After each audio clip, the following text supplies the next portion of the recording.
Modern morality often functions as a mechanistic sorting process. We observe an action, apply a preset rule, and categorize the result as right or wrong. This flowchart maps the modern paradigm. Whether calculating the greatest good via utilitarianism or obeying the strict prohibitions of deontology, the focus remains on the legality or outcome of specific acts. Ancient ethics inverted this focus. By prioritizing the agent over the act, these philosophers sought to define the internal psychological state that allows a person to be consistently just. Evaluating these theories require viewing them as structural models of the human mind, rather than a collection of behavioral rules. Ancient ethical goals center on eudaimonia. While often translated as happiness, the term describes a state of active, continuous, and excellent human functioning maintained over a lifetime. This excellence depends on virtue, or arete. In the Greek context, arete signifies specialized craftsmanship or practical excellence, the quality that allows a knife to cut cleanly or a human to live well. The physician provides a helpful analogy. Medical excellence stems from deep knowledge and a stable disposition, allowing doctors to respond effectively to any patient's needs. Ancient ethics operates as an engineering project. These thinkers debated how the internal construction of moral virtue directly produces a life of eudaimonia. Plato argued that moral virtue requires a strictly partitioned hierarchy within the mind, where higher faculties maintain control over lower impulses. Aristotle grounded this pursuit in biology through his function argument, identifying rational activity as the unique excellence of the human soul.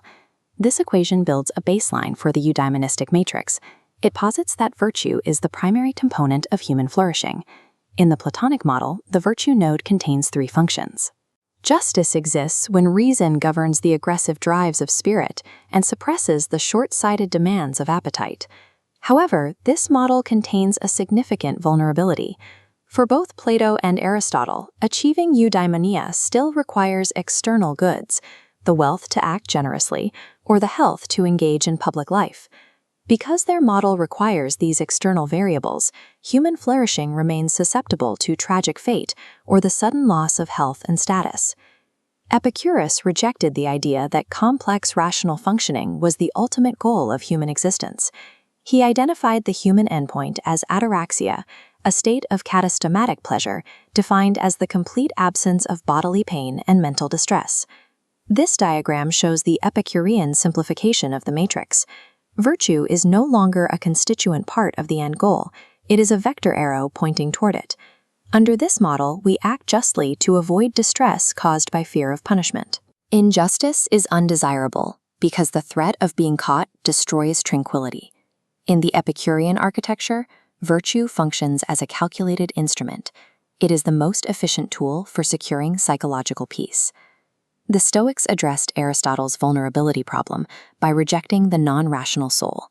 They placed all moral weight on the hegemonikon, or commanding faculty of reason. In the Stoic update, external reality is removed from the math of flourishing. Virtue and eudaimonia become identical. Health and wealth are reclassified as preferred indifference. While preferable, these assets have zero impact on a virtuous life. The Stoic archer analogy explains this detachment. An archer uses all their skill to aim at a target, but their internal success does not depend on hitting it. If a sudden gust of wind, representing the intervention of fate, blows the arrow off course, the archer remains successful. Their goal was to aim with perfect skill, not to control the wind. By identifying virtue as the only good, the Stoics engineered a cognitive architecture resilient to the chaos of the universe. The Pyrrhonian skeptics provided a final challenge to these dogmatic structures.